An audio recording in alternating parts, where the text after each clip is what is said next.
김정은 지지율은 몇 %예요?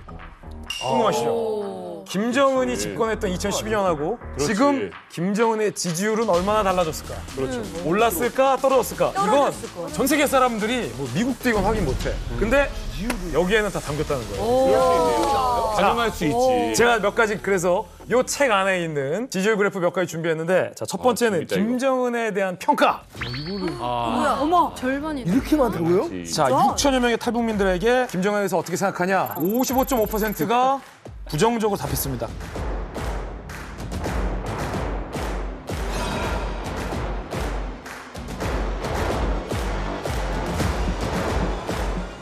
야, 긍정도 있다, 야.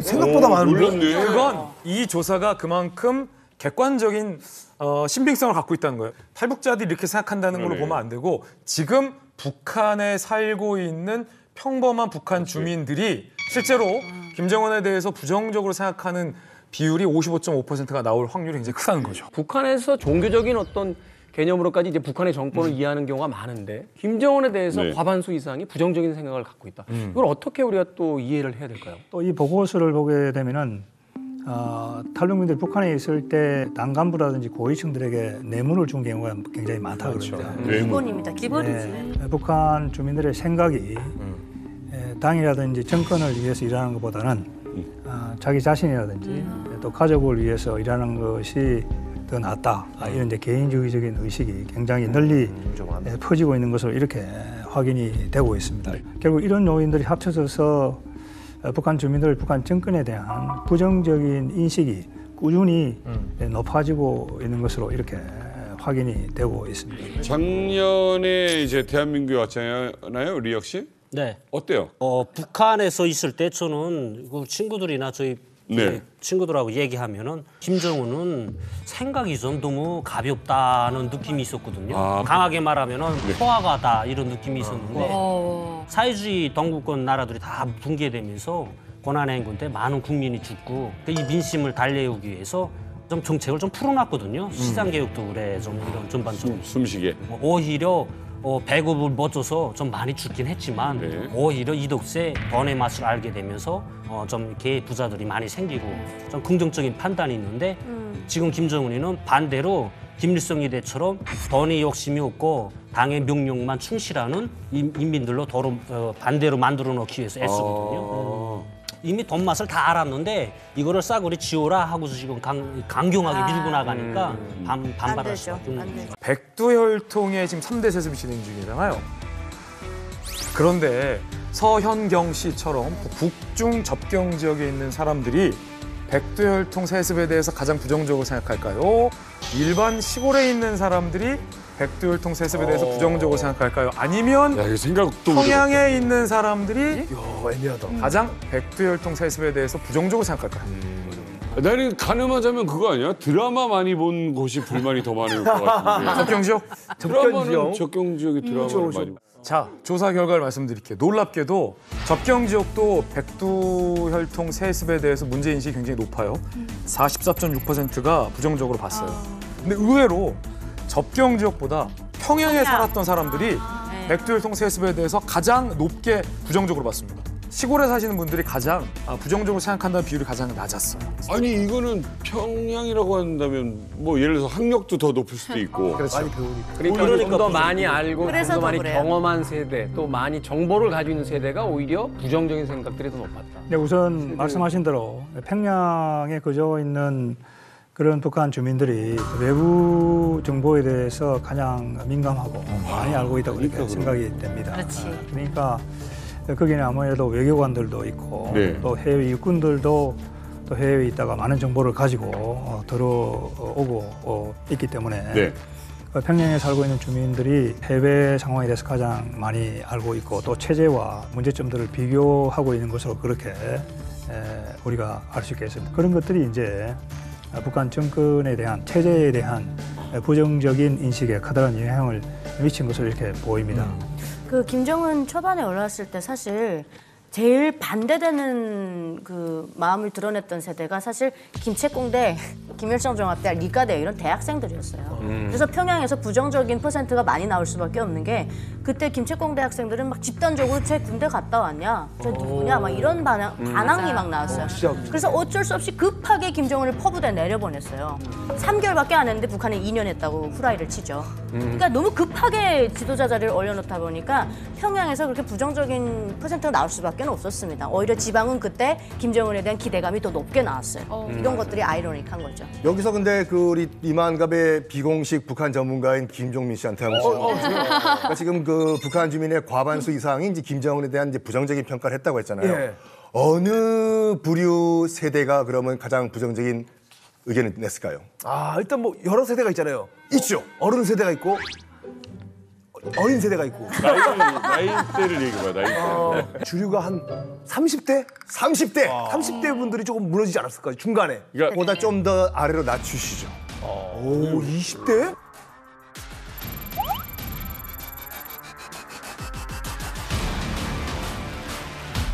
이른바 이제 MZ 장마당 세대인데 장마당은 장사잖아요.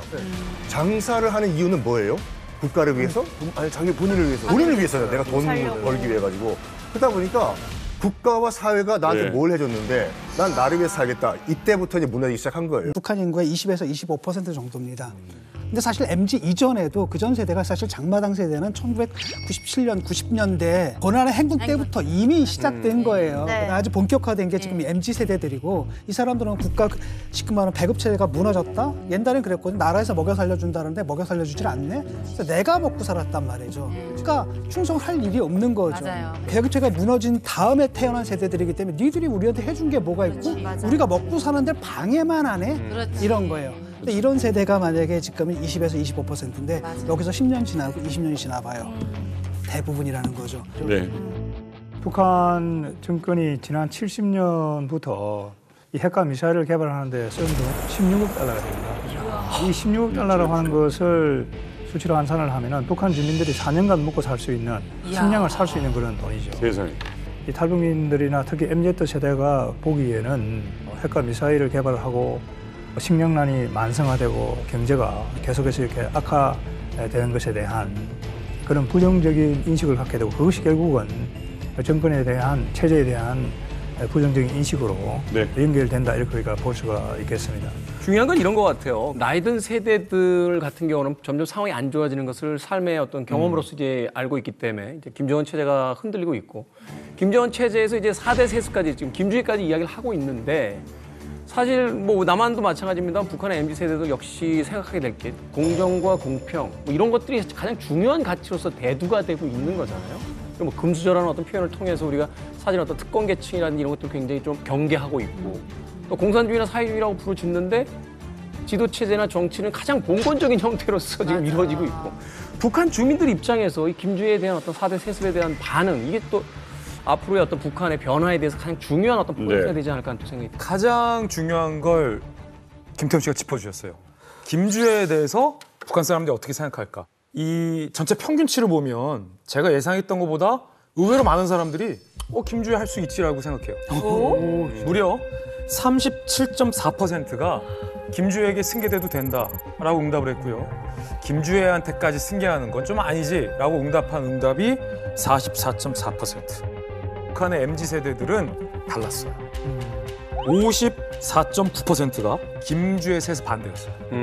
그러니까 북한 전체 평균보다 무려 10%포인트가 훨씬 높은 부정적인 응답이 20대에서 나왔다는 거고 만약에 김정은에게 유고가 생겨서 김주애에게로 4대 세습을 시도하려 했을 때 북한에 있는 전 지역의 20대들은 과반 이상이 김주애한테 이건 아니지 그럼. 라고 부정적으로 인식해서 차제에 북한 내부에서의 어떤 소요사항이나 아니면 민심 위반의 중심이 될 수 있다는 걸 우리가 정확하게 예측해 볼 수 있는 지표죠.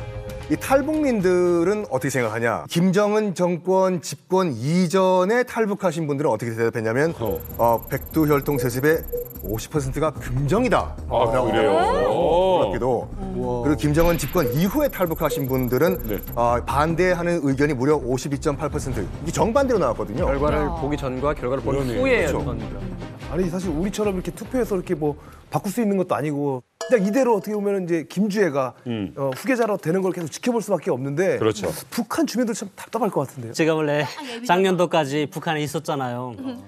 김주애에 대한 그 신격화가 어떻게 해? 작년까지.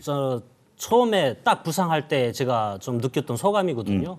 그래서 처음에는 TV를 끄요 우선 보기 싫으니까. 저 김정은도 앞으로 후대들, 그러니까 자기 자식들 계속 이 왕권을 굳이 그렇게 무리수를 두면서 꼭 유지하고 싶을까 하는 그런 아주 의구심이 있었거든요.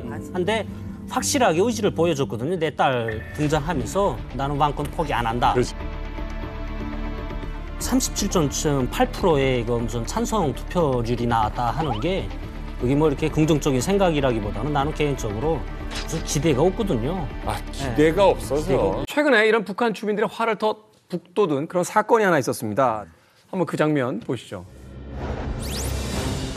5월 14일입니다. 평양 전위거리 준공식 현장입니다. 80층 살림집을 비롯한 다양한 형식의 고층, 초고층 살림집들.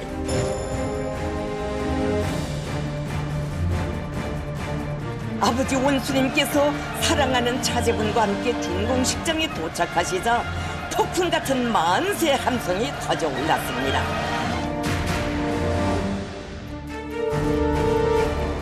애를 어른같이 해놓고. 어머. 하이힐까지.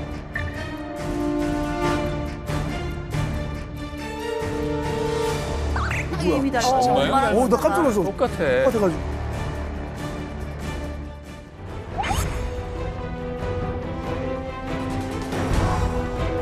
한국식 시술은 절대 안 입지 돼요. 못하게 하는데.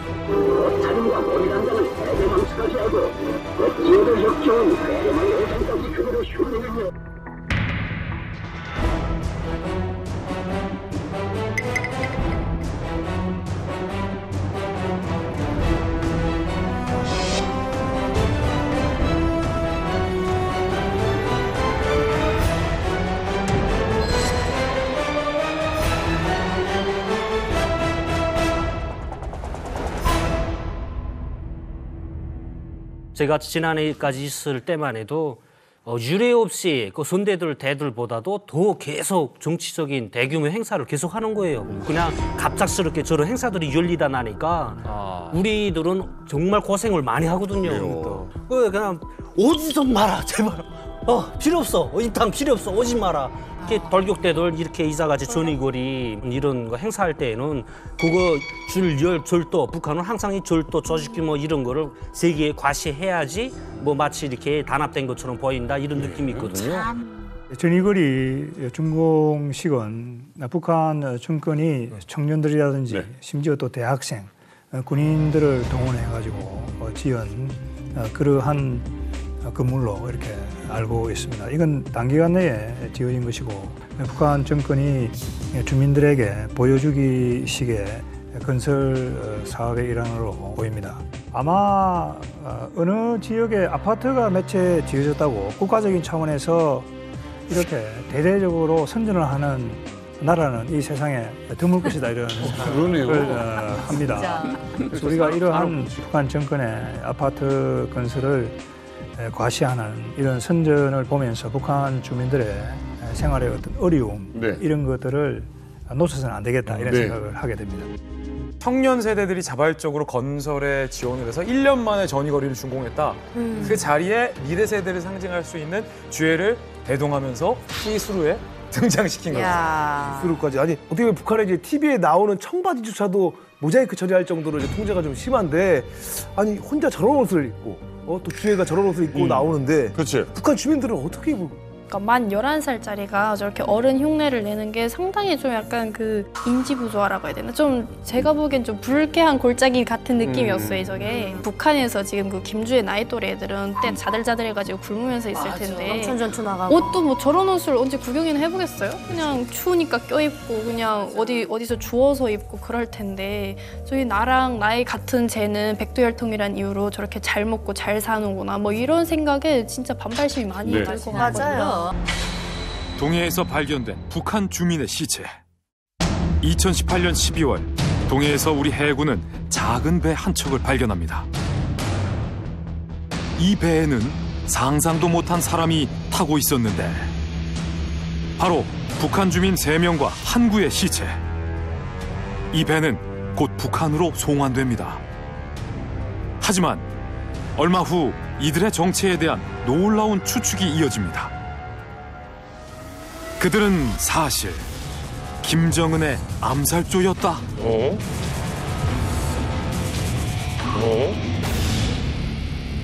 사건은 며칠 전 북한 강원도 원산시로 거슬러 올라갑니다. 이곳에선 김정은이 심혈을 기울이는 대규모의 리조트 단지가 건설 중이었는데요. 그러나 건설 현장에 동원되어 고된 노동에 시달리던 병사들.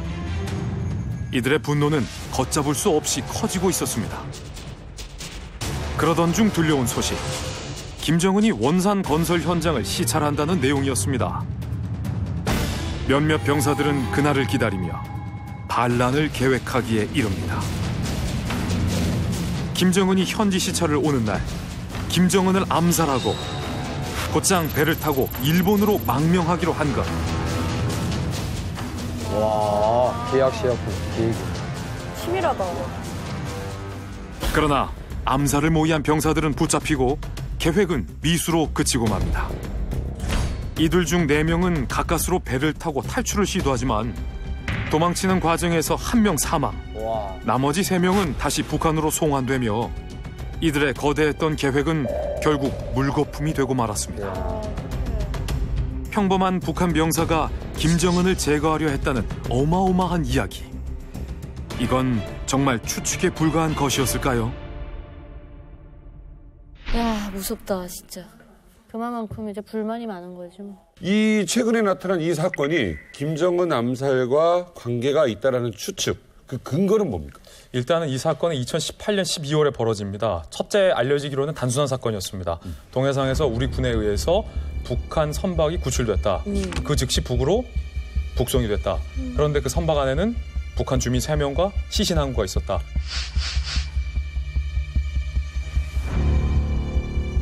미스테리하지만 뭐 그렇게 특이할 건 없던 사건이었는데 문제는 일본의 주간지인 슈간 겐다이, 우리말로 하면 주간 현대지의 편집위원이 일본의 우리나라로 따지면 합참 의장격인 전직 통합 막료장과의 이 대담 기사를 추후에 써냅니다. 한국 정부의 고위 관계자로부터 들었다라면서 당시에 저 북한 병사 3명이 일본으로 망명 중이었고 저들은 앞서 말했던 것처럼 갈마지구에서 고된 고역을 이기지 못하고 김정은을 암살하려고 모의했다가 급히 탈출을 하던 암살 모의자였다라고 합니다. 그런데 중요한 건 공교롭게도 이 2018년 12월 20일에 무슨 일이 있었는지 제가 다시 그때 사건을 되돌려 봤거든요. 한국과 일본의 중간 해역에서 우리나라 광개토 대항함과 그다음에 일본의 초계기가 대립을 하는 초유의 사건이 펼쳐집니다. 너무 가깝게 날았던 문제. 기억난다. 한일 간 레이더 공방이 좀처럼 접점을 찾지 못하고 있습니다. 우리 군은 강경 대응에 나설 준비를 하고 있습니다. 우리 군은 일본 초계기가 사전 통보 없이 우리 함정 위로 낮게 날며 접근했고 다시 기술을 돌려 공대함 공격이 가능한 추격 비행을 했다면서 일본의 도발을 지적했습니다. 또 함정 뱃머리를 가로지르며 위협 비행을 했다는 점도 강조했습니다.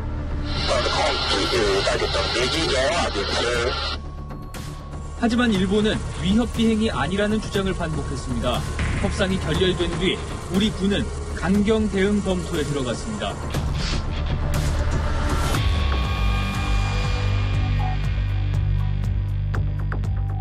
우리 측 주장은 일본의 해상 초계기가 저고도로 비행을 해서 우리 측을 위협했다. 맞아요. 하지만 일본 당국의 주장은 우리 측의 광개토 대항함이 먼저 레이더로 일본의 초계기를 조준을 했다.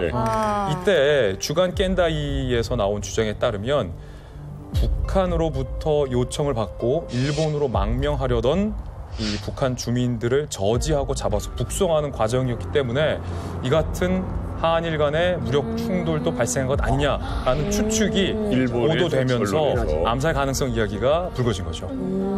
고위층에서 최측근에서가 아니라 좀 약간 병사들 얘기가 나와서 이게 약간 의아해요. 상당히 좀 의아한 지점은 바로 그거예요. 일반 주민들, 일반 병사들에서 나왔다는 거거든요. 이미 북한 내에서 일반 주민들과 병사들 사이에 김정은의 3대 세습을 용인하지 못하는 불만이 굉장히 크게 차 있다는 것은 이미 국제적으로 알려진 사건인데다 특히나 김정은 체제 이후에 경제 여건이 굉장히 안 좋은 상황에서 더 이상 북한식의 세뇌 교육, 주입식 세뇌가 이제는 통하지 않는다라는 것을 여실히 보여줄 수 있다는 의미가 있는 점에서 굉장히 좀 우리가 눈여겨봐야 할 사건임에는 분명하다 이렇게 보입니다.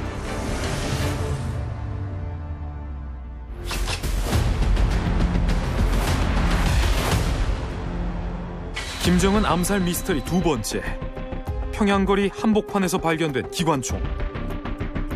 평양의 복합 편의시설 류경원의 완공을 앞둔 어느 날 거리를 걷던 평양 시민은 류경원 근처 향나무 아래에서 충격적인 것을 발견합니다.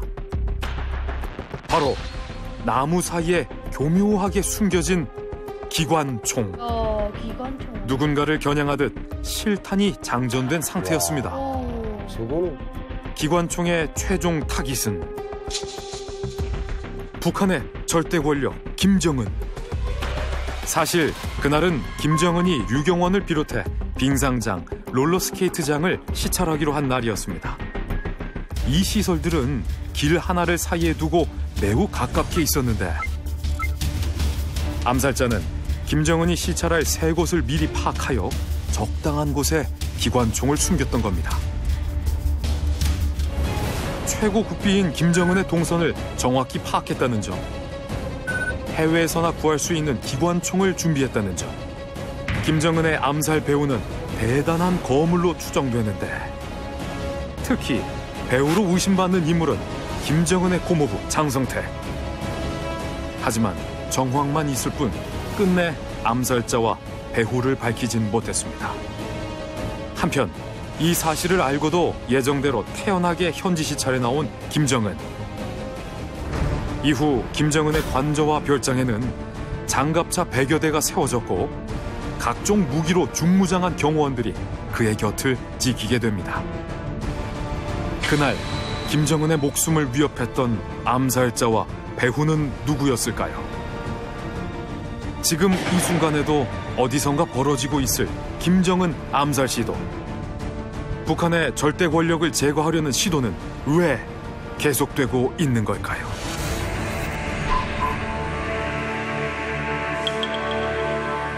듣고 보면서도 지금 완전히 대단히 깜놀입니다, 지금. 아이, 저게 상상도 못합니다. 우리 군사복무 때는 아예 꿈도 못 끼던 이 상황인데 인민군대 평양시 구분대에는 실탄 자체를 논아 안 줍니다. 다 공탄만 주지. 저 장군님 보위 때문에 실탄 자체를 안 줍니다.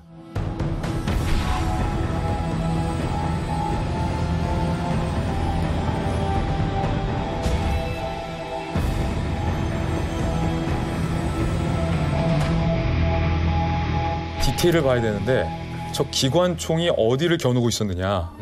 아, 방향. 김정은의 동선을 겨누고 있었다. 그리고 탄력을 받을 수 있는 게 이 주장에 장전이 돼 있었다. 사람은 없었는데 북한 내에서 완벽하게 전 세계에서 군비 통제가 철저하게 이루어지고 있는 북한에, 그것도 평양에서 장전된 채로 김정은의 극비리의 동선을 겨누고 있었다는 것은 일반 정보를 알 수 있는 사람 선에선 할 수 없는 일이다. 즉 최고 권력에 준하는 정보를 갖고 있는 사람이 배후에 있어야만 가능하다라는 것. 그리고 또 한 가지는 그 건설 현장, 김정은이 시찰하기로 한 건설 현장은 장성택 휘하의 군이 건설을 주도했던 지역이었습니다. 기관총이 발견됐다, 장전돼 있었다, 김정은의 동선이 리크됐다, 누출됐다. 거기에 그 공사 지역은 장성택 휘하의 지역이었다라는 것이 아마도 그 배후에 장성택이 있었던 건 아니냐 하는 합리적인 추론으로 이어지는 건데 이 사건은 북한 내에서 쉬쉬했습니다. 그리고 한국을 포함한 국제사회에도 알려지지 않았습니다. 그런데 김일성 종합대학을 나온 동아일보의 탈북 출신의 기자가 북한 내부에 있는 은밀한 취재원을 통해서 구체적으로 확인해 준 내용입니다. 어쨌든 정말 이런 얘기가 나올 정도로 실은 그 사건 때문에 장성택의 입지가 굉장히 좁아졌다는 건 정말 사실일 것 같아요. 독재 사회에서 최고 권력을 제외하고 내가 눈에 가시 같은 정적을 제거하는 가장 효과적인 수단이 뭔지 아세요? 총이나 탱크를 쓸 일 없이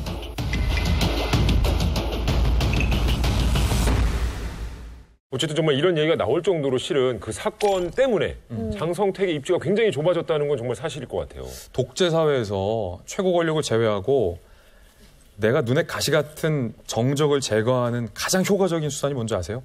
총이나 탱크를 쓸 일 없이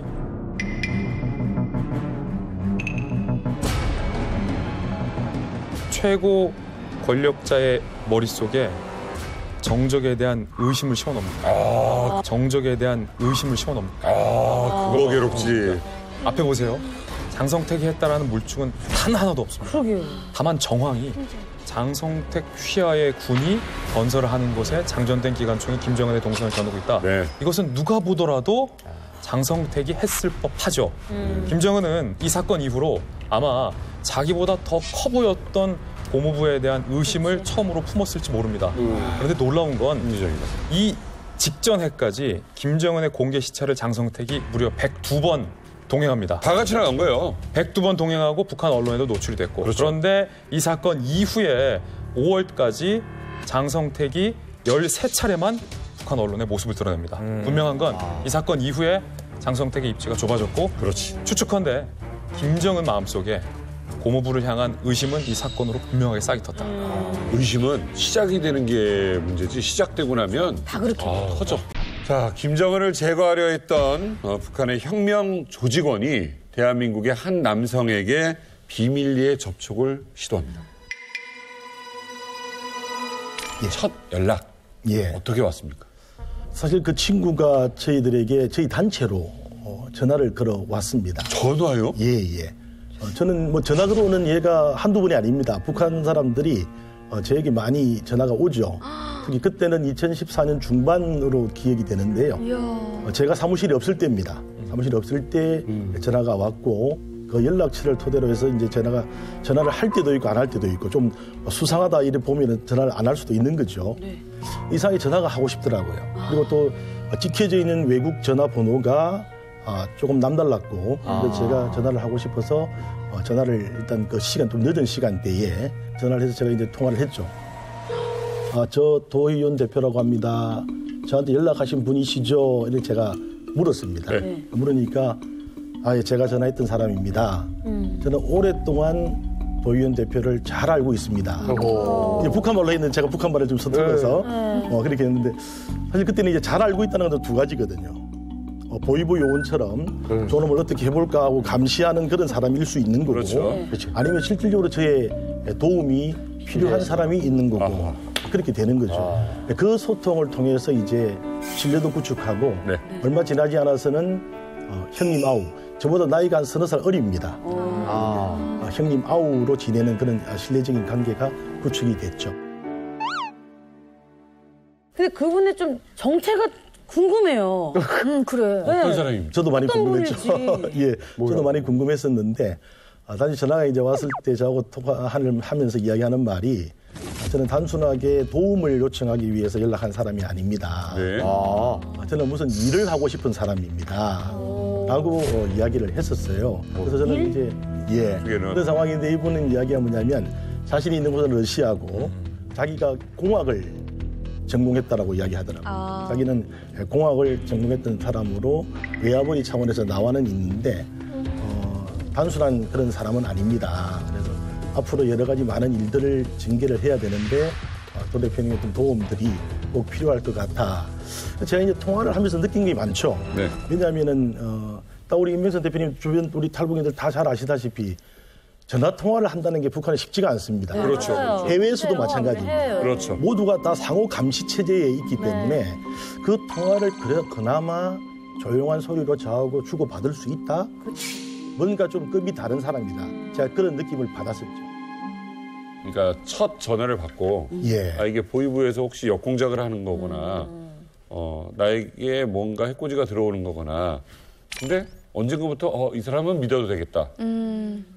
또 러시아에 계시다 보니까 국제통화비가 굉장히 많이 들어가지 않습니까? 그래서 제가 주로 이제 전화를 하는 입장인데 전화를 걸려와서 바로 끊어버리면 그 번호로 이제 그게 신호가 되는 거죠. 제가 바로 이제 전화를 해서 상당히 전화를 많이 하게 되는데 처음에는 서로 다 의심을 했습니다. 의심을 뭐냐면 자기는 나를 오래전부터 알고 있었지만 실질적으로 연락을 하면서 또 실질적으로 내용들을 확인해 가면서 어떤 마음을 제가 품을지도 모르잖아요. 그쪽은 그런 의심을 할 수가 있죠. 근데 다만 이제 저희들도 인권 운동적 차원에서 많은 탈북인들을 접해봅니다. 그러면서 이것이 진심인가, 무엇을 원하는가, 어느 정도 반도사가 됐다고나 할까요? 그런 차원이 되다 보니까 진심들이 어느 정도 통하게 되는데 그렇지만은 제가 끊임없이 녹음을 했습니다. 그 전화기를 녹음을 해서 다 분석을 하죠. 오늘 이야기했던 부분들에 대한 앞뒤가 제대로 맞는 것인지 진정으로 원하는 내용들이 어느 쯤에 묻어 있는 것인지 이런 것들 쭉 나름대로 제가 이제 전문적인 영역에 있으면서 해왔던 그 방식대로 점검을 했죠. 근데 저 궁금한 게 그 분이 북한이 아닌 러시아에 있다고 해도 북한 사람이 이렇게 남한 사람이랑 통화를 이렇게 자주 하는 게 굉장히 위험하지 않나요? 맞아, 그렇죠. 아주 위험하죠. 또 저도 그 위험한 걸 알고 있습니다. 러시아도 나름대로 위험하지 않냐 이렇게 이야기하면 그 친구가 이렇게 표현을 해요. 형님 뭐 100% 도청됩니다. 100%. 사회주의라고 하는 그런 그 공산 체제를 경험했던 사회고 지금도 이제 그런 것들은 기본적으로 권력기구로 유지가 되고 있거든요. 그래서 저희들이 이제 어쨌든 전화 통화가 비용도 비용이고 또 도청의 문제도 있고 여러 가지 또 어려움이 많이 있어서 제가 이제 하나 아이디어를 떠올렸던 것이 바로 이 SNS 대화입니다.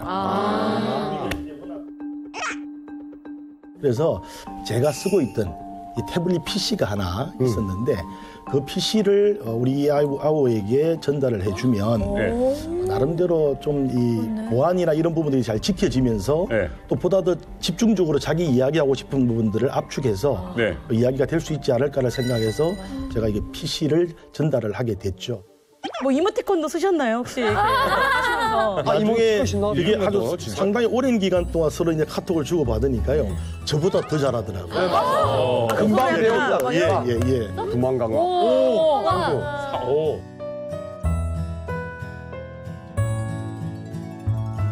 상대방의 이름을 최이상 본명인가요? 저 이름은 제가 지어준 별명입니다.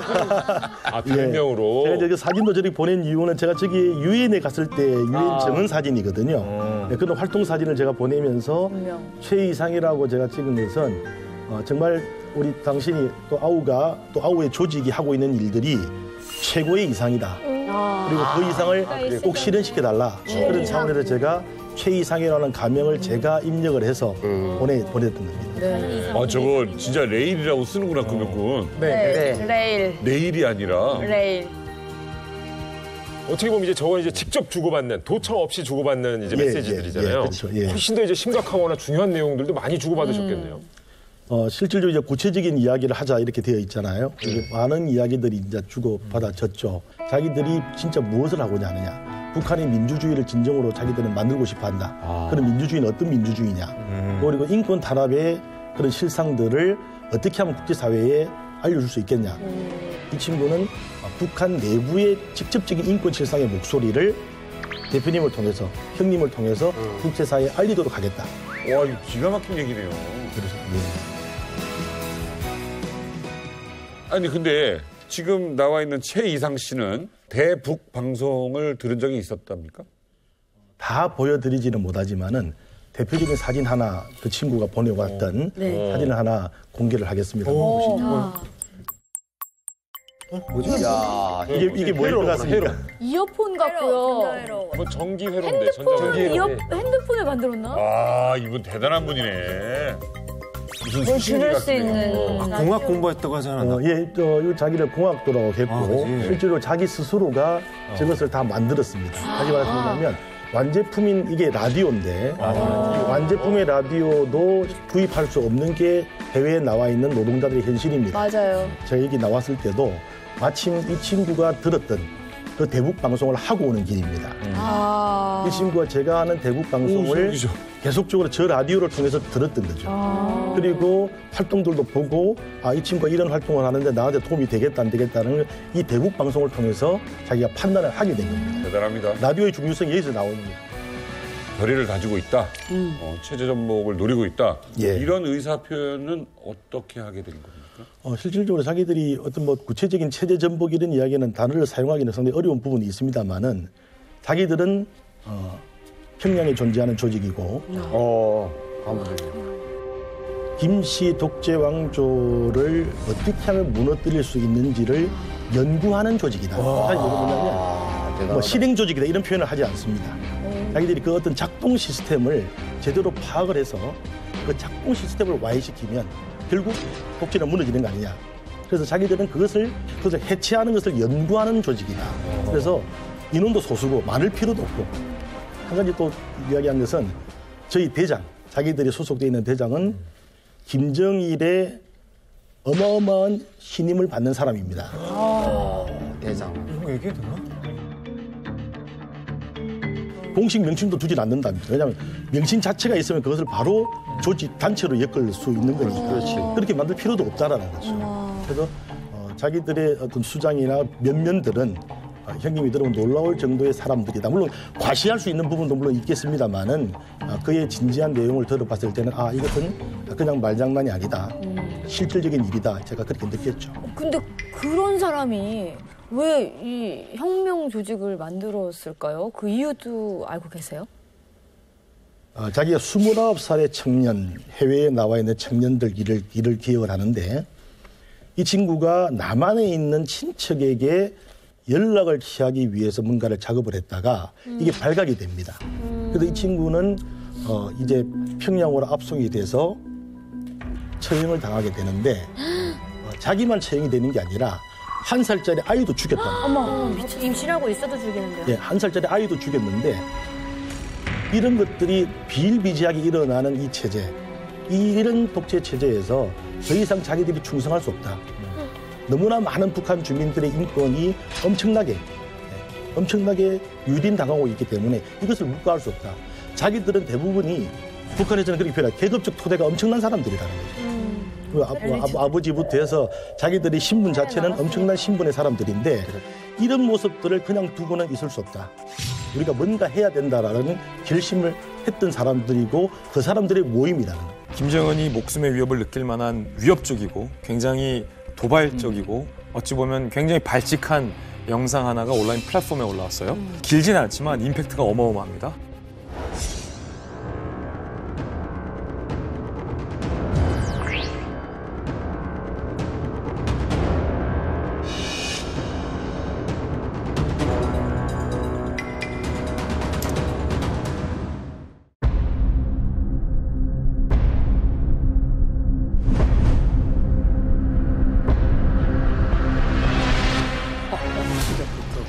우리가 파괴를 하겠다.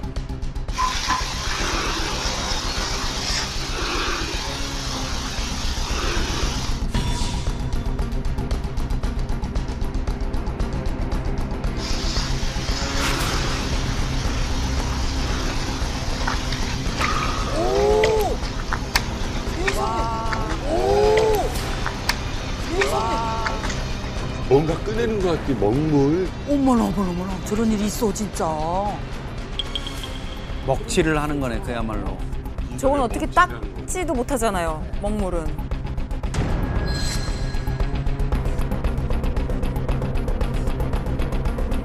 새 조선의 대청소는 대청소? 시작됐다. 뉴 조선. 개혁개방의 새 조선. 제목은 평양에서 온 편지라는 제목인데 이 영상을 만든 집단 이름이 새조선이라고 스스로를 표방하고 있어요. 그런데 이 명칭부터가 굉장히 도발적이죠. 새로운 조선을 만들겠다는 거예요. 그러면서 김씨 일가의 이 추악한 흔적들을 대청소하겠다라는 굉장히 도발적인 문구를 내걸죠. 저 영상이 촬영된 곳은 평양으로 추정됩니다. 북한 내부네요. 북한 내부죠. 그러니까 북한 내부에서 김정은 체제에 대한 강한 불만의 의식을 갖고 있는 사람들끼리 연대한 공동체가 있다라는 것을 밝히고 싶은 거죠. 그리고 그 이름은 세조선. 비석 같은 거는 뭐냐면 김일성이 다녀갔다던가 현지 지도를 했다는 그런 전적지 그런 표시예요. 여기 금방 이제 김일성이 가서 김정은이 가서 이 연필을 쥐고 순실동 뭐 잘했어 하고 딱 사인하면 하나 해줘도 이 연필이 진짜 천년 기념을 되거든요. 현황 역사 기록으로 되거든요. 근데 그런 비에 가서 이 먹물을 뿌렸다. 이거는 상상도 할 수 없고 먹물을 뿌린 사람 그 자리에서 잡아가지고요. 그 집안 내놓고 뼈다귀집 뽑아가서 다 죽여버린단 말이에요. 액션은 조금 자세하시죠. 방금 나 뭐 하나 뽑힌 것 같아. 막 내가 형 나 뭐 하나 뽑힌 것 같아. 진짜 있을 수 없는 일이라니까 이거는. 그리고 또 북한에는 당해율적 용도 체계 확립의 10대 원칙이라는 것이 있는데 이게 헌법보다 상위권에 있는 초헌법적인 그런 규범과 원칙입니다. 이 원칙 3조에 어떻게 되어 있냐면 백두산 졸세 위인들의 초상화, 동상, 혁명사적비, 표식비 이런 것들을 결사옹위로 지켜야 된다고 그렇게 지적되어 있거든요. 그러니까 결사옹위라는 그 뜻이 목숨으로 지켜야 된다는 거 아닙니까? 그러니까 그 반대말도 보게 되면 이걸 지키지 못하면 죽여야 된다는 거예요. 저도 지금 뭐 대사관 이사하다가 이제 뭐 초상화 하나 때문에 지금 잃어버려서 이제 탈북을 하지 않았습니까? 이렇게 이제 뭐 종이장 한 장 때문에 뭐 사람이 죽고 사는 문제가 왔다 갔다 하는 것이 바로 북한입니다. 그동안 이제 저런 영상들 같은 게 나온 적이 있었는데 사실은 그거는 되게 이제 실내에서 이루어진 거기 때문에 이게 뭐 중국 어디 뭐 조선족들이 사는 집에서 한 건지 이런 걸 알 수도 없고 저런 영상도 보면은 뭐 비석을 이거 새로 만들어서 뭐 어디서 조작한 거 아니냐 했는데 저 영상은 자세히 보면은 그 비석이 생긴 표식비 혁명 뭐 표식비 이게 생긴 지도 좀 오래된 이런 흔적이 나고 그다음에 그 조작됐다고 보기에 좀 어려운 이 야외에서의 어떤 공개된 이런 부분들이 좀 식별이 되고 있습니다. 좀 더 큰 메시지가 그 비디오에 담겨 있을 수도 있죠. 항상 세계적으로는 Anti-North Korea, Prevent Wrong, 그러니까 나쁜 일을 방지하는 이런 운동하는 이런 기관들이 항상 있지만 이 뉴조선은 안에서 이 비디오를 보냈다면은 이 메시지는 우리는 외부에서도 지원이 있고 내부에서도 지원이 있다는 걸 그런 큰 메시지를 전파하는 거죠. 내부의 영상이 외부로 나오려면 외부 조직이 또 있어야 되니까. 그럼요. 인사이드에서도 우리가 서포트가 있다는 거를 이걸 더 큰 메시지를 언더라이닝 하는 거죠. 이게 난 궁금한 게 그거예요. 지금 카메라가 보통 저런 거 혼자 찍으려면 바닥에 두는데 약간 높이는 맞춰져 있고 만약에 2인 이상이라면 와 이건 진짜 비밀을 지켜야 되는 조직이라는 건데. 북한은 산에 사람 많이 다녀요. 일단 첫째, 우리나라처럼 산에 사람이 없지 않고 대부분 산에 뭐 약초 뜯으러도 가고 나무 뜯으러도 가고 하기 때문에 또 저렇게 저기 비가 있으면 대부분 그 주변은 좀 관리를 하거든요. 그래도 어쨌든 간에 유동인구가 있다는 얘기네. 그렇죠. 근데 이제 만약에 지금 저걸 백주대낮에 했다면 혼자 있을 것 같진 않고 주변으로 이렇게 망을 보고 있을 것 같아요. 저희가 만약에 했다면 망을 보게 해서 돌을 두드린다든지 아니면 꾹꾹새 소리를 내서 이제 망을 보고 있다 신호를 주니까 그때 이제 누군가는 찍고 누군가는 가서 먹물을 뿌리는 이게 조직 체계로 움직이는 것 같아요. 어디 들르는 데마다 그런 초상화도 남기고 비석도 남기고 탑도 쌓고 그럼 그게 전국적으로 수십만 개는 있을 텐데. 엄청 많아요.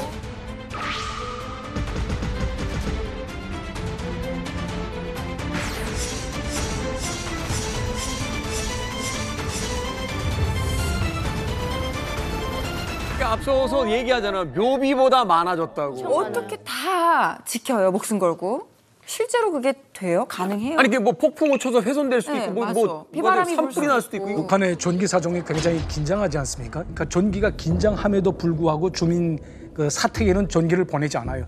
그런데 이제 저녁에 공상을 미치는 이 전기 무조건 보장해야 되거든요. 연구실 사적지. 이걸 보장 못하게 되면 전기 보장 못한 군당 책임비서, 도당 책임비서 다 모가지 날아가야 돼요. 맞아요. 대학생들이 그 밑에 가서 공부하고. 동상 밑에 가서. 북한에도 김일성 동상, 김씨 일가의 그 동상들이 3만 8천여 개가 있어요. 3만 8천여 개. 그러니까 창고하고 화장실에만 없는 거예요. 나가면 충성탑, 사적지, 연구실, 허다하게 있단 말이에요. 근데 요즘에 관리할 때 보세요.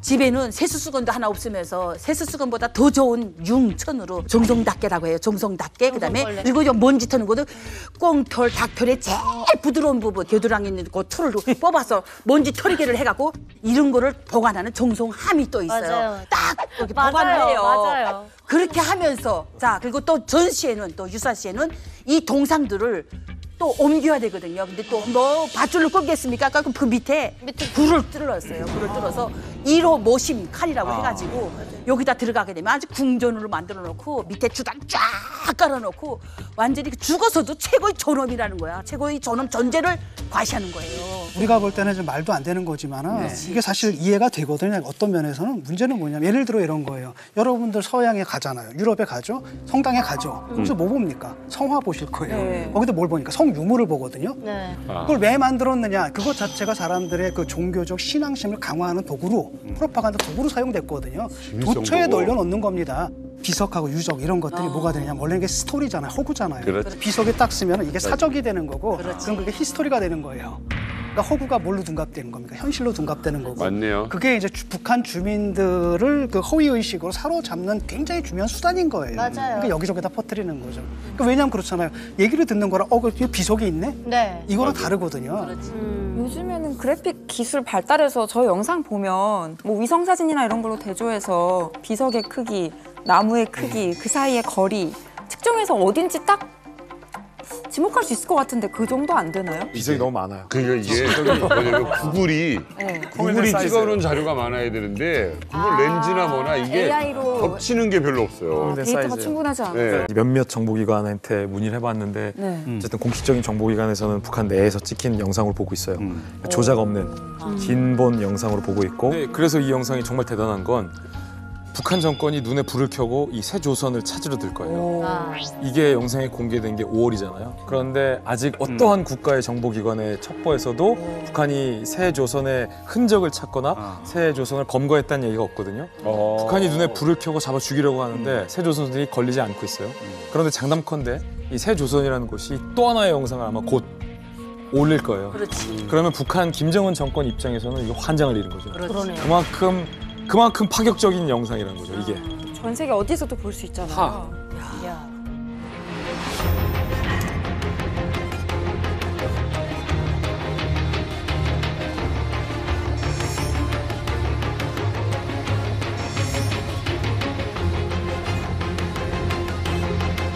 세조선이란 거, 저도 이제 이제 강령 선언문을 봤어요. 목표가 명확해요. 우리 이 조선민주주의 인민공화국이 이 꼬라지가 된 것은 김씨 부자 세습 때문에 그렇다. 맞아. 김씨 세습 타도예요. 특히 지금 척결 대상 1호는 명확하게 김정은이라고 명시를 했어요. 그리고 제가 정말 눈여겨본 단어가 뭐냐면 청탁병탄이라는 한자를 썼어요. 중국 유교 말인데 청탁, 말던 발던 흐리던 병탁 다 끌어안는다거든요. 성공한 쿠데타와 성공한 혁명은 나와 반대를 했어도 우린 다 끌어안는다거든요. 이걸 파악하고 있어요. 어설프지 않다. 굉장히 어설프지 않아요. 기본적으로 식자층이라는 추론이 가능하네요. 그렇죠. 기본적으로 인텔리들이 이 만든 조직이라는 것이 거기서 이제 다 드러나는 거니까. 새 조선. 뭐 이 로고라고 그래요? 뭐 CIA라고 이런 것도 만들었어요. 촌스러운 그게 아니야. 아까 그 우리 N자에 대해서 잠깐 말씀하셨잖아요. 정말 시그니처한 게 이 N자의 낙서들을 보면은 북한 엠베시에 이런 낙서를 하는 거죠. 오, 진짜구나. 저 N죠. 그 캐피탈 N은 그 뉴 조선의 N의 그 아이코닉한 시그니처고. 약간 옆으로 보면은 Z 같기도 하다. 조로처럼. 그렇죠. 아까 CIA처럼 하나 쓰고 하나 밑으로 또 썼네. 그러니까 밑으로 이렇게 올린 건 J고 조선에. 네. 이렇게 진짜네요. 왼쪽으로 간 건 뉴의 N이에요. 그렇게 해서 N을 만들었구나. N을 보면 딱 누가 봐도 딱 N으로 보이는데 이거를 아이코닉한 우리 뉴 조선을 다 이제 전파하는 거죠. 먹물을 이렇게 비석으로 던지는 그 심플한 영상보다는 더 큰 메시지가 있다는 게 우리는 인사이드 앤 아웃사이드의 서포트가 있다는 거를 크게 말해주는 거예요. 한두 명, 두세 명이 모아서 야 우리 오늘 낙서하러 가자. 대사관에 이렇게 낙서하는 그런 경우는 그렇게 할 수가 없어요. 또 이런 그 낙서에 보면은 No Three Kims, No 김정은 꼭 이런 타이틀이 있어요. No Three Kims는 김일성, 김정일, 김정은. 그 김 씨의 세대를 우리가 반대하고 있고 또 현재 김정은을 우리가 반대하고 있다. 그러니까 이게 원라인 메시지가 뚜렷하게 자기가 메시지를 전파하는 거죠. 이들이 이제 세조선 홈페이지, 일명 홈페이지에 무언가 하나를 올렸는데 문건이에요. 근데 북한 내부의 깊숙한 관계자, 북한 내부인이 아니면 획득할 수 없는 문서로 보이는 문서들을 올렸거든요. 경애한 원수님께서 주최 2014년 1월 8일에 비준하여 주신 문건, 최근 식인 범죄 실태를 검토 분석한 인민보안부의 보고, 대책 보고 문건이에요. 이 내용이 굉장히 끔찍한데 배급이 되지 않아서 굶주림과 생활고에 시달리는 주민 일부가 결국 이제 가족의 어떤 인육을 먹거나 혹은 인육을 먹을 목적으로 다른 사람을 살해했다라는 범죄 내용이 적나라하게 적혀 있는 보고서이거든요. 그런데 지금 저 글씨체나 아니면 북한이 전형적으로 쓰는 보고서 어투와 정확하게 일치하고 있거든요. 북한 말이요? 예를 들어서 주체 몇 년을 쓴다는 건 알지? 아니 아무리 뭐 굶주림에 시달린다 해도 전 이것만큼은 지금 이 시점에 같은 땅에서 살고 있는 사람들이 이랬다는 거는 믿겨지지 않거든요. 근데 저는 고난의 행군 시기에 탈북에서 왔잖아요. 네네. 2097년도부터 탈북 시도해서 2007년도에 도착했거든요. 10년 만에. 없지 않은 소리예요. 계속 들렸댔어요, 시장에서. 제가 보건대는 북한 내부 문서와 형태적으로는 비슷합니다, 보니까. 네. 그리고 또 글씨체도 북한 내부에서 쓰는 그런 총봉체를 네. 썼거든요. 네. 근데 뭐 그것만 가지고 진위 여부를 무슨 판단하기는 조금 어렵지 않습니까? 근데 제가 보건대는 여기 좀 한 가지 어설픈 게 뭐가 있냐면 첫 문장에 뭐 경애하는 원수님께서는 다음과 같이 말씀하셨습니다. 라고 이렇게 써져 있는 그런 문장이 있습니다. 원수님께서는. 예, 근데 이게 뭐 북한의 국가 문건에는 정확히 조남이라는 소위 이름이라는 게 들어가야 되니까 경애하는 김정은 원수님께서는 이런 식으로 들어가야 되는 게 국가 그 문건의 그 매뉴얼이거든요. 그런데 이게 없는 걸 봐서는 조금 좀 어설프긴 합니다. 예. 기본적으로는 이제 프로의 기술은 느껴져요. 저도 이게 한 30년 넘게 이제 문건 가져오는 사람들이 엄청 많거든요. 언론이든 뭐 연구기관이든 그러겠네요. 하려고. 근데 그런 목적으로 이제 가짜로 만드는 거에 아주 조잡한 게 있는데 이거는 이제 말하자면 가짜라 그래도 A급 문건인 거는 틀림없는 것 같아요. 내용 형식이나 이런 것들을 적어도 봤거나 이런 원본에 가까운 거를 보고 북한에 이런 거에 종사했거나 관여했던 사람이 만든 그건데 문제는 뭐냐 하면 여기에서 좀 결정적인 게 2014년 1월 8일인데 1월 8일이 김정은 생일이에요. 근데 김정은이가 생일날 지금 뭐 식인 사태에 대한 뭐를 이렇게 굳이 비준해가지고 문건을 내렸을까 하는 거는 좀 석연치 않아요. 근데 한 가지 또 이제 문서가 지금 상당히 내용이 구체적이고 이러기 때문에 한 가지 좀 저희가 또 가능성을 놓고 봐야 되는 거는 기자가 취재를 거의 완벽하게 해가지고 거의 뭐 문건을 입수해가지고 그대로 했다. 그런다고 그걸 그대로 달달달달 있는 팩트를 다 넣지 않거든요. 왜냐하면 그 취재원이 그러면 치명적인 상처를 입을 수도 있기 때문에 중요하지 않은 몇 개의 팩트의 날짜라든가 내용이라든가 이런 걸 좀 틀리게 넣습니다. 취지는 분명하게 뭐냐면 북한 내에서 이런 끔찍한 일까지 벌어지고 있고 이것이 약간 김정은과 좀 연관시키려는 그런 의도에서 만들어진 문건인 거는 틀림없는 것 같아요. 이게 솔직히 말해서 이제 엿먹이려고 하는 거예요. 이게 진짜는 가짜는 상관없이 지금 이거 가지고 지금 우리가 토론을 하고 있고 또 해외 정보기관도 이거 진위 여부 가지고 지금 조사를 하고 있을 거잖아요. 이미 공론화가 됐어요. 아, 북한에 정말로 굶어 죽는 사람이 있고 그 시신을 먹는 거가 사실인지 한번 확인해 보자라고 공론화가 되고 있는 거예요, 지금요. 그래서 저는 늘 이제 그 혁명을 얘기할 때 늘 드리는 말씀이 이제 퍼스트 펭귄 이론이에요. 그러니까 남극에 있는 얼음 위에 있는 펭귄들이 다 이제 무서워서 못 뛰어 들어가고 있는데 누가 하나가 용기가 나가지고 퍼스트 펭귄 뛰어 들어가면 와르르 다 뛰어 들어간다고요. 그래서 근데 퍼스트 펭귄은 죽을 확률이 많아요. 그렇지. 범고래가 밑에 있을 밑에 고래가 있을 수도 있고 상어가 있을 수도 있고 이 지금 뉴조선이란 움직임이 뭐 진짜든 가짜든 그것이 상관없이 이 꽉 찬 기름 탱크에서 불을 탁 붙여주는 불쏘시개 역할만 해주어도 큰 역할을 하지 않을까 생각을 해요. 그렇게 희망을 하는 거죠. 그런데 영상이나 게시글 같은 걸 보면 뭐 진위 여부를 떠나서 굉장히 조직적이고 전문가적인 느낌이 난다는 것에는 다 동의를 하시는 것 같아요. 근데 그 이유가 있다고 합니다. 바로 이 새 조선에게 일종의 멘토 같은 조직, 이 새 조선이 당당하게 이념과 사상을 따른다고 밝힌 이 조직이 바로 북한 밖에서 활동하는 반북 단체인 자유조선입니다.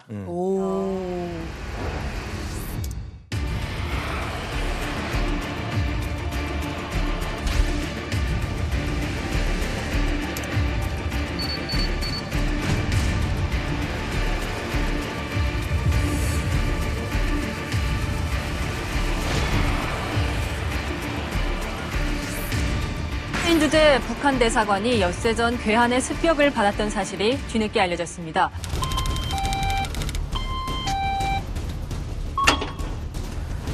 무슨 일이십니까? 소영석 상무관을 만나러 왔습니다. 들어가시죠.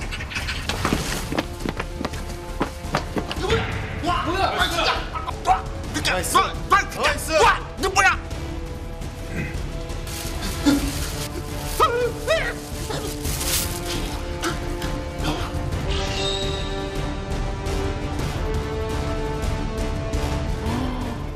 우리 안에까지 들어가서.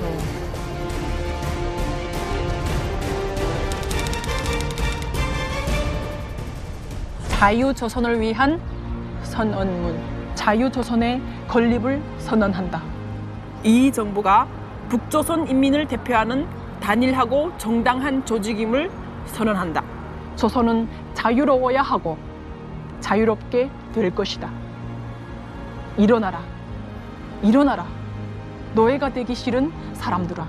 네, 깜짝 놀랄 일이었어요. 한겨울에. 인성 변조도 안 하고. 네.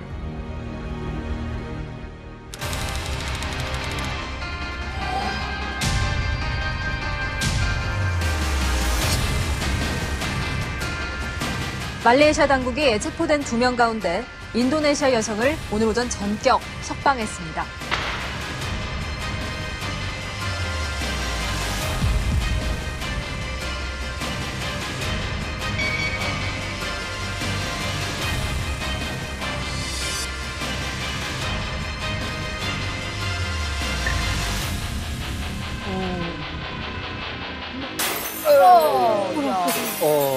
이게 충격이었죠.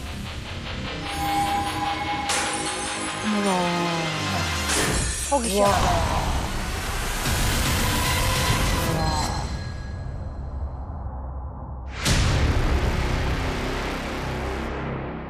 이야, 김정은은 보고 좀 떨었겠는데? 자유조선은 해외에 기반을 하고 있는 반김정은 활동 조직인데 처음으로 어떻게 보면 구체적인 행동에 나서고 그거를 국제적인 충격을 좀 안겨준 이런 조직이라는 것 때문에 좀 관심을 받았고 우리가 조금 전에 본 세조선의 어떻게 좀 뿌리 조직이라고 네. 볼 수 있고요. 안에서는 세조선이, 바깥에서는 이 자유조선이 좀 줄탁동기의 어떤 그런 가능성을 보이지 않을까 해가지고 지금 주목을 받고 있는 거죠. 근데 저도 놀랐지만 확실히 이렇게 오신 분들이 네. 다른 영상보다 이 초상화를 깨는 부분에서 너무 가장 깜짝 놀랐어요. 큰 것 같아요. 아직도 놀래요? 아니, 왜냐면 불이 나도 끌어안고 나와야 되는 게 초상화인데 그걸 좀 까잖아요, 바닥에다. 2019년에 제가 쿠웨이트에 있을 때 영상이 이렇게 그렇죠. 나왔거든요. 유튜브에. 그걸 본 날 잠을 못 잤습니다. 그러니까. 심장이 밖으로 나와서 그냥 말랑말랑거리는데. 그래요, 벌렁벌렁. 와, 지금 와서는 뭐 아무것도 아니지만은 그때 당시로서는 굉장히 큰 충격이었거든요. 잠을 못 잤다니까요. 지금 유 대사님 심장 괜찮다. 전 심장 지금 괜찮지 않아요. 그러니까 벌렁벌렁거려요. 순실님이랑 유나 씨 반응은 사진을 깨는 게 아니라 사람을 바닥에다 패대기 치는 거를 맞아요. 보는 것 같은 표정이었어요. 사진을 깨는 것보다는 제가 보기에는 저도 이제 대사관에서 이제 몇 군데서 일을 했는데 이제 대사관이라는 게 그 나라에 있는 다른 나라를 대표하는 그 기관이잖아요. 그렇게 공간인데 그러면은 그 나라의 땅이란 말이에요. 네. 한국에 있어도 어느 나라의 대사관은 그 나라의 땅이에요. 그렇죠. 그렇기 때문에 어느 빌딩을 투입한 게 아니고 그 나라를 그냥 들어간다는 거는 내부에 누군가 관계자와의 어떤 관계가 있어야지만 들어갈 수 있는 거죠. 이 친구가 저하고 같이 일했던 그 소윤석이라는 저 같은 국에 있었거든요. 나와, 호박해.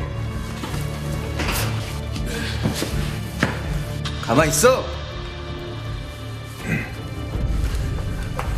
이 사건 이후에 저희가 전화를 걸었거든요. 야, 너 괜찮냐? 그러니까 가만히 있더라고요. 예, 자기가 뭐라고 말할 게 없잖아요. 그렇지. 예, 그래서 조금 있다가 저 죽을 기회밖에 없수다 하면서 지금 얘기를 하는데.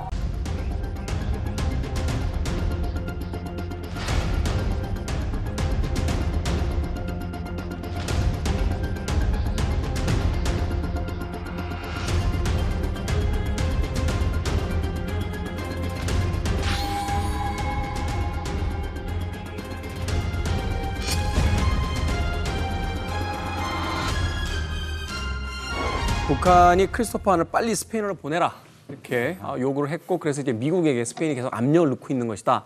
이렇게 주장하는 분들도 있는데 맞습니까? 근데 김정은 입장에서는 이제 나쁜 놈이잖아요. 자기 입장에서는. 자기 정권 뺏겠다 그러고 새 정부 세우겠다 그러고. 근데 고맙게도 또 국제사회는 이름까지 다 공개가 됐잖아요. 그러니까 당연히 김정은 입장에서는 어떤 방법을 쓰더라도 죽이고 싶겠죠. 아마 찍혔을 것 같아요. 김정은에게 찍힌 건 이미 전에 찍혔다고 봅니다. 왜냐하면 자유조선이 그 세계를 떠들썩했던 그런 첫 번째 사건은 따로 있거든요. 김정남이 암살된 직후에 그의 아들 김한솔이 이제 뭐 북한으로부터 암살 위협을 당하고 있다고 하면서 이제 SOS를 날리거든요. 그때 자유조선이 김한솔을 구출해냅니다.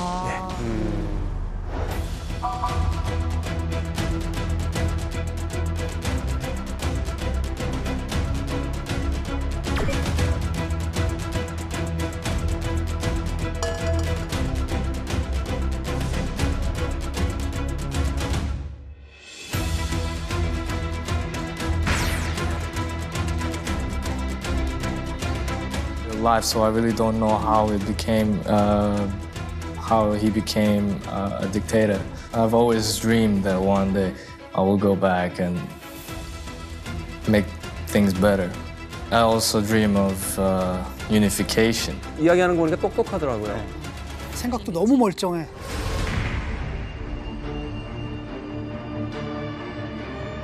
아, 충격이야, 충격.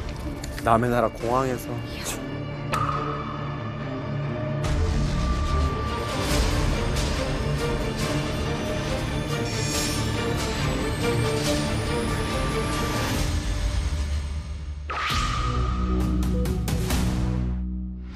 Hi, my name's Kim Han-sol from North Korea, part of the Kim family. My father has been killed a few days ago. I'm currently with my mother and my sister. 마카오 당장 떠나야 돼요. 제발 도와주세요.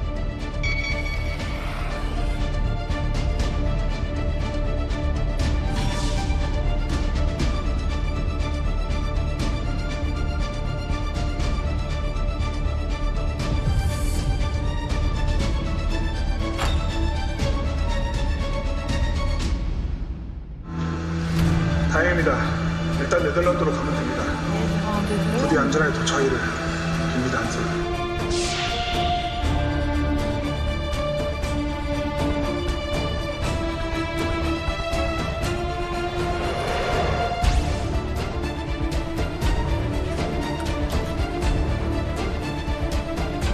And we're very grateful to Adrian for his help.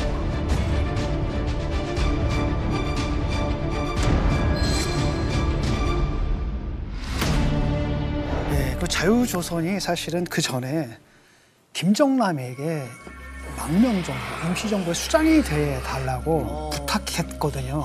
그러니까 아마도 김정남 암살 사건의 배경이 그건 것 같아요. 그 김정은이 딱 했는데 아직은 사실은 장남은 사실 김정남이거든. 그다음에 김정남은 너무 멀쩡한데 자기는 이제 폭군이고.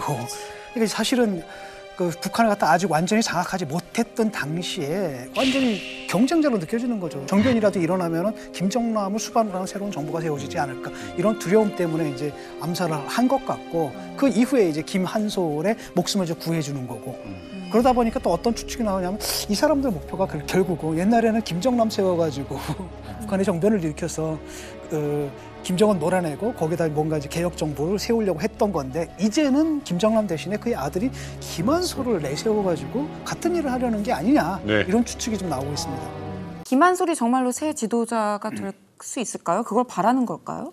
제 생각에 북한에 정말 새로운 체제가 들어설 경우에 잠깐 일시적이더라도 김한솔이 리더가 될 수는 있다고 그 가능성은 없지 않아 있다고 봐요. 전혀 주민들이 듣도 보지도 못한 사람이 리더로 나서는 것보다 그래도 백두혈통이라는 그렇죠. 설득력이 있겠고 뭐 그리고 뭐 생긴 것도 잘생긴 것 같고 뭐 똑똑하고 소감형이다. 네, 그리고 뭐 바램으로서는 이제 해외에서 보호받고 있는 동안의 리더로서의 자유와 민주주의에 대한 그런 교육, 리더십 어느 정도의 교육을 받고 있다고 한다면 일시적이더라도 이제 리더로서 역할을 할 수 있지 않을까. 제 생각에도 뭐 세습의 신물이란 북한 주민들이 다시 김한솔을 선택한다는 것은 조금 어렵다고 생각을 합니다. 그리고 지금 현재 정권이 이제 무너지고 새로운 정권이 수립된다면 아마 제 생각에는 군부에 의해서 추대되는 그런 지도자가 될 가능성이 좀 있다고 생각을 해요. 북한 주민들 자체가 지금 세뇌에 빠져 있기 때문에 뭐 와야 된 이런 종국을 빨리 하루빨리 수습하고 이제 뭐 새로운 그런 안종을 되찾기 위해서는 이제 군부에서 추대되는 그런 지도자가 될 가능성도 배제할 수 없다고 봅니다. 김한솔을 내세우는 게 그 백두 혈통이라는 거거든요. 북한 주민들이 워낙 그 백두 혈통에 익숙하다 보니까 그걸 정통성으로 인식하는 습관적으로 그런 측면은 있겠지만 일단은 그 정권이 무너진다라는 건 이른바 혈통에 의거한 통치에 대한 반발인데 그걸 위해서 또 다른 백두 혈통을 데려온다라는 건 사실 개연성이 좀 떨어지고 실제로 자유조선에서도 그럴 일은 없을 거다라고 이제 밝히고 있습니다. 자, 어쨌든 자유조선 뭐 정신을 이어받아서 지금 이 북한 내부에도 김정은 정권을 무너뜨리겠다라는 어떤 이 단체, 뭐 작은 규모지만 조직이 있다라는 거는 충격적인데 앞으로도 이런 게 더 생길 수도 있지 않을까요? 일단 과거의 예를 보시면 알 수가 있는 건데 실존했던 반북 단체가 북한에 있었어요. 여러분 북한 내부에 자유민주정당이 있었다라고 하면 믿으시겠습니까? 들어본 적이 없는 정당이요? 네. 정당이 자유민주정당이요. 북한 당국이 이거를 홍보에 활용을 해요. 실제로 누군가가 자유민주정당을 창당하려고 했고 검거가 됐고 이건 처벌받았다라고 주민들에게 만약에 또 다른 시도를 하면은 이런 후과 결과가 난다는 건 홍보를 하고 있거든요. 이야, 처음 듣는 얘기인데요?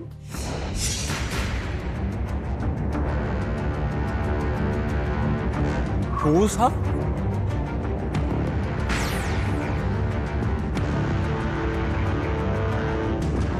이른바 자유민주주의 체제에 의한 새로운 당을 창건하고 새 정부를 세운다고 하면서 돌순목 화물을 실종하는 과정에 알게된 10여 명의 돌순분자들과 국가 정보군모를 꾸미면서 미쳐지다가 인민의 비엄한 심판을 받았습니다.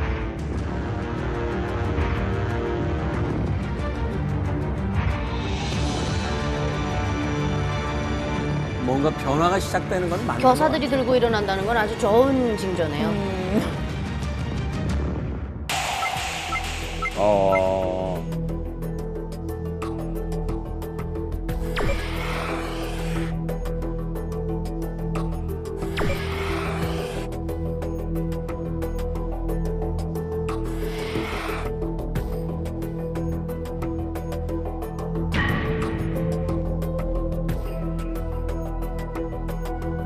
달콤한 유혹에 빠져 자기의 수령을 해치려고 날뛰는 무서운 혁명의 원수들, 세상에서 가장 우울한 우리식 사회주의를 해치게 하는 위험한 독소입니다.